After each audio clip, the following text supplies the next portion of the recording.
అసలెప్పుడైనా ఆలోచించిండ్రా? C programming, Java, పైథాన్లకి ఎంత తేడాగనిపిస్తది గదా! కొందరు డెవలపర్లు స్టెప్ బై స్టెప్ ఇన్‌స్ట్రక్షన్స్ రాయనికే ఇష్టపడతారు. మరికొందరు ఆబ్జెక్ట్లు, క్లాసుల గురించి మాట్లాడతారు.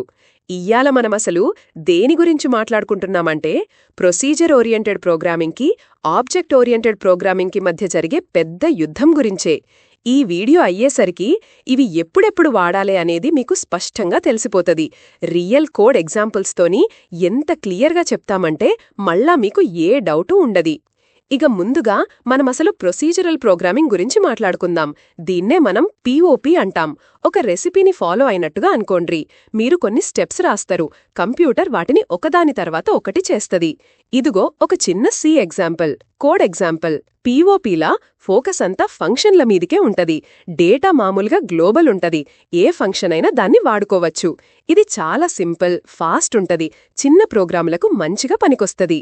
ఇక ఇప్పుడు ఆబ్జెక్ట్ ఓరియెంటెడ్ ప్రోగ్రామింగ్ అంటే ఓఓపీ గురించి చూద్దాం. కేవలం స్టెప్స్తో కాకుండా ఓఓపీ కోడ్ను ఆబ్జెక్ట్ల చుట్టూ ఆర్గనైజ్ చేస్తది. అంటే డేటా, బిహేవియర్ రెండూ కలిపి ఒక బండిల్ లెక్క. ఇదిగో ఒక జావా ఎగ్జాంపుల్, కోడ్ ఎగ్జాంపుల్. ఇక్కడ కార్ ఆబ్జెక్టుకు కలర్ లెక్క ప్రాపర్టీలు, డ్రైవ్ లెక్క మెథడ్స్ కూడా ఉంటాయి.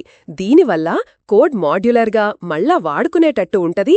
ఇంక మనం రియల్ వరల్డ్ల వస్తువుల గురించి ఎట్లయితే ఆలోచిస్తామో అట్లనే ఉంటది. మరి ఈ రెండు ఎట్ల పోలుస్తావు? POP function based, OOP object based. POP global డేటాను వాడతది. ఓఓపీ డేటాను కాపాడనీకి ఎన్క్యాప్సులేషన్ను వాడతది. POP top down, OOP bottom up.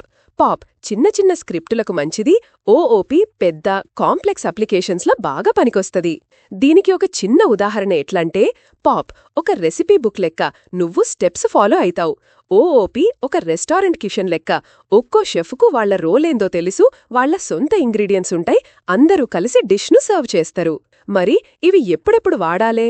Procedural programming ఎప్పుడు వాడాలంటే మీకు సింప్లిసిటీ, స్పీడ్ కావాలే, లేదంటే ఎంబెడెడ్ సిస్టమ్స్ లెక్క చిన్న, పర్ఫార్మెన్స్ ముఖ్యమైన పనులు చేస్తున్నప్పుడు.